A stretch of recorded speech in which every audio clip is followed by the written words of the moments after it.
Welcome to my first Empyrion Galactic Survival tutorial. I'm going to show you how to merge bases quickly. This is something that came out in 4.4 beta and I thought it was pretty cool, and I just tried it out on the weekend. So a couple of basic commands before we get going. One is obviously the teleport command. Now most people wouldn't have played with this, but I found it very useful to find an open area in which you can start your building. So you just type teleport and it enables map teleport, which allows you to click with the mouse on the map. Okay, so once you find yourself an empty spot, alright, so I've got a couple of pre-made parts here, and so you want to spawn your parts in. Very handy for actually detecting which entity you're working with is the DI command, debug info. Right, so once you got that, you want to make sure that all the parts are going to line up a bit more easily.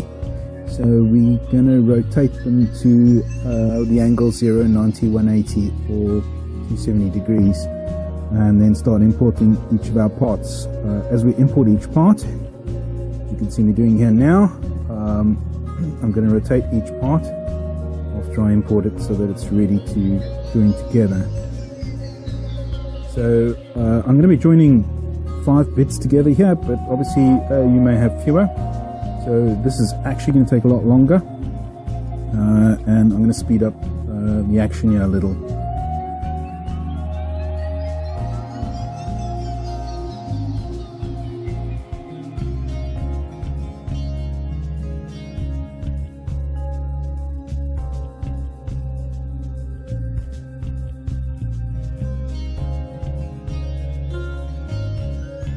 If you're already getting bored, well then probably using the commands is not for you. It does involve a lot of fiddliness and a lot of typing, which you're going to kind of have to bear with us, and hopefully you'll laugh when I make a mistake and move things to the wrong places as well, and hopefully you just kind of enjoy the game, because I think this new feature really makes it possible to build far larger buildings. And if you kind of stick with me, I'll even show you how to do something that is probably a little bit naughty. But let's get back to what we're at. So I want to place all the parts, and what I do is I note where I am. So you can see in the tooltip at the top there, your player coordinates are shown at the top. What I found is you work best if you actually write them all down on a piece of paper. And then use this handy little diagram, which kind of gives you a bit of an idea of how the coordinate system works, because you're going to want to position each part, and you kind of want to get it more or less where you wanted it. There we go, I spawned the part right on top of myself. Brilliant, isn't it? Okay, so we're going to drop the Y coordinate to set it down on the ground. Do that so long quickly, and then we'll get it into position.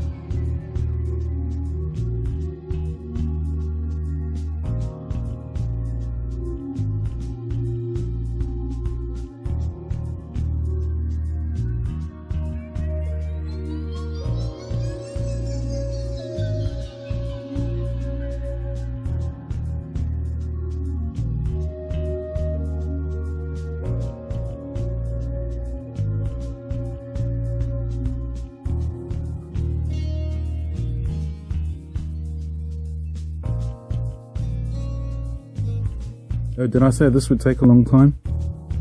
Yeah, if patience is not one of your strong suits, then you may struggle a little bit. I'm imagining that as the game progresses and moves towards release, that this kind of thing will become a lot easier, and we'll be able to use kind of drag handles or a mouse or something like that to control. But right now, this is what we've got. And as with so many features the guys have come out with, they start out quite rough around the edges, and then one day suddenly you download an update and voila, there's either a new feature or some feature that you thought really sucked they've actually fixed. So So for now, we're sticking with it. Of course, anything you build generally has been able to import in future versions of the game, and when that hasn't been possible, the development team have helped people to import their models again for their blueprints at a future date if they break. So generally it's been a really great fun game to play and learn.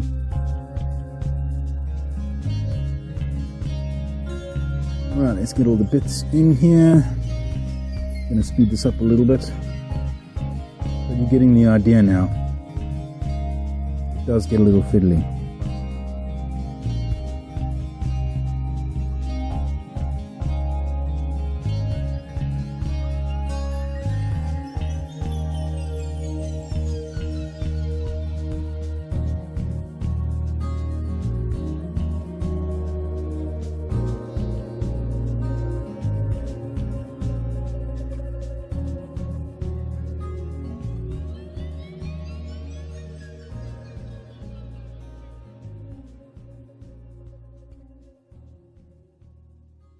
Yeah, don't laugh, coordinate math was never my strong suit.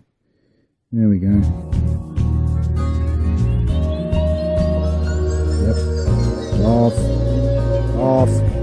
Laugh some more. Okay, don't kill yourself laughing, mate. I need to get through this. Right.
Okay, now we already start joining everything together.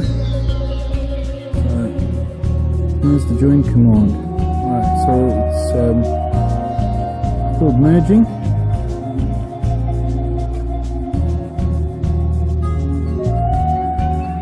So the pieces don't exactly have to be lined up, it'll kind of clip them when you type this command. So you say mergestructs, the first parameter is the entity ID of the part that's going to keep its core, and the second part will lose the core if it has one. So the first time you run the command, it repositions the structures, which is I'm not going to notice anything because I've positioned them already accurately. If you'd had them slightly off in the angle, it'll actually line them up at this point. They don't actually join, and you have to run the same command again with -EX, and that finalizes it. You can see the core here for the first base, still in the viewpoint there, and the second base, you'll notice when you go to it, it should have a core in the same position, but it doesn't. Notice the core in this part is being removed. Okay. I'm going to join all the rest of them up now. Should have had a core just like that. This one will also get deleted in a second.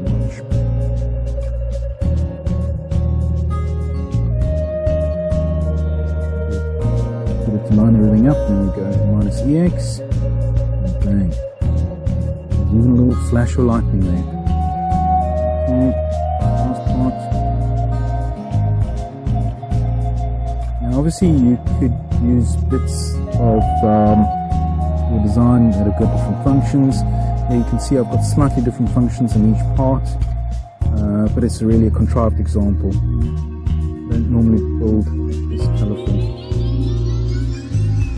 Right, now we've got all of our parts joined together. And the last join, I'm going to join it to the base that I've chucked down here. And you'll see why in a second.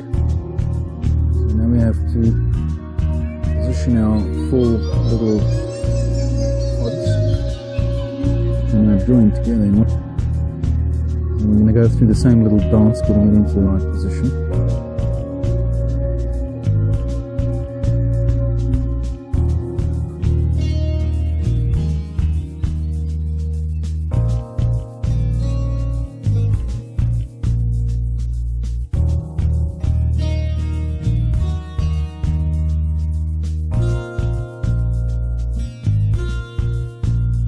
Okay, we'll merge everything and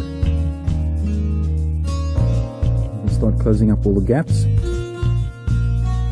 Okay, we're happy with that. Let's finalize it. EGS, go. Alright, now we can fill up our gaps.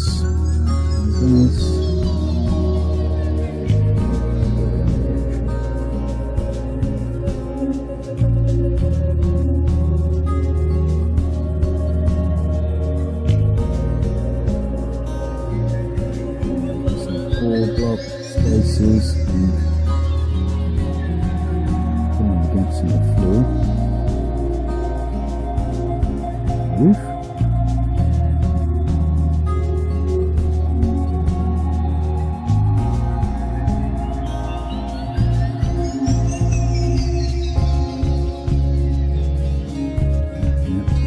So we're able to go down and up.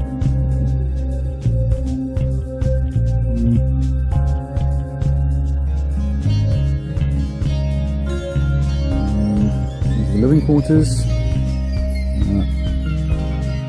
Very simple example of this, but there you have it. You can prepare to power the whole base up, and it will all power up all as one, because as you notice, this bit here doesn't have any power generation at all. You need to go. There we go. The plots will operate now, and you can see we've got our various pods with their various functions, and they're all running as if it's one big base. There we go, there's even a constructor in this pod. And there we have our finished result. A bit contrived, but that's what you get. Thank you for watching.